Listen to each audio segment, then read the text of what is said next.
So, Christina, there is quite a little stir going on, even among the Ramsey Baby Steppers community, about these I bonds. We've got a couple of days if you want to put money into an I bond and get 9.62% annual interest for Series I bonds. And so, because the rate has gotten so high, it's gotten everybody's attention. Not everybody's attention, but people are buzzing about it. And so people are saying, Dave, what should we do? What should we do? What should we do? Well, let me tell you that how much money I have in I bonds and how much money I will be putting in I bonds. Precisely zero.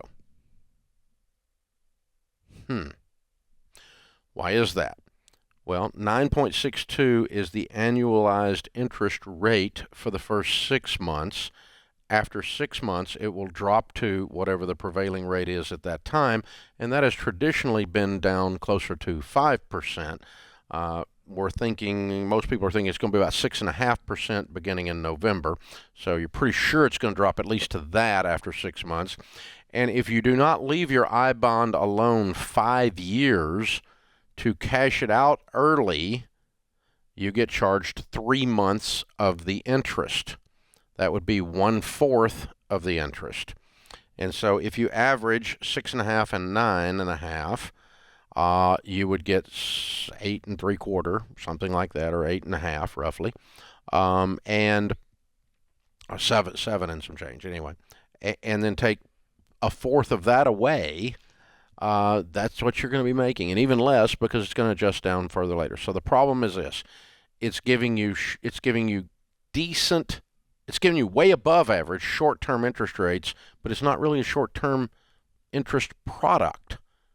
It punishes you if you don't leave it alone long-term, and it's a lousy long-term product because I can make a lot more than 9.62 on average investing in good mutual funds. The stock market is average north of 11%. I've been investing in mutual funds for 40 years, and I've averaged way north of 12% on my mutual funds over that number of years, way better than 9.6. Oh, wait, it's not really 9.6. It's only 9.6 for 6 months.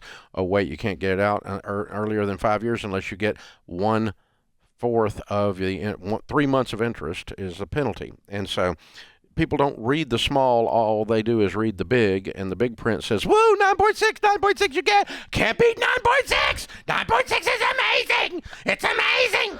And yeah, it is amazing. That's a great interest rate on a short. If I could get 9.6 on a 6-month CD, I would take it. Absolutely. And I talk about moving some of my emergency fund there maybe, but that's not the terms on this. The terms are 5 years, or you have a 3-month penalty.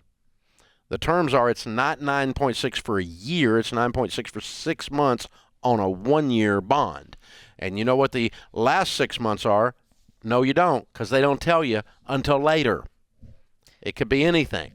And I bonds have traditionally hovered down in the 5 and sub-5 range throughout their history.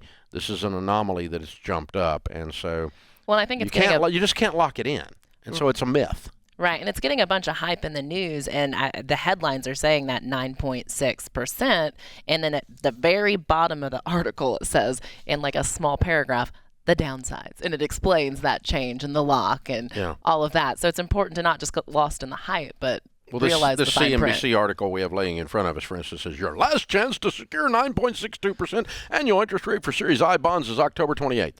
Wait a minute. Not true. It's not annual. It's calculated as annual, but only for 6 months. 6 months is not annual. So, I mean, right off the bat, we've misled with the headline, but but it gives you something to write about. It's clickbait. It causes people to jump on your little site and read your little stuff. So, you're not stupid if you do this, but you're stupid if you do this thinking you're going to get 9.6% for more than 6 months, minus 3 months if you cash it out early. So if you're using this for emergency fund, you cash it out early, you're going to negate most of what's there. So I don't screw around with this stuff. It's a variable interest rate product with long-term implications and heavy fees for cashing out early. So it's not a good short-term product, and it doesn't make enough to be a long-term product. So I don't have any money in it. That's why I don't have any money in it. I'm not trashing it. It's just, you just got to learn to look at these things a little more carefully And once you realize all the gotchas, then you go, well, it's just not as sexy as it sounds.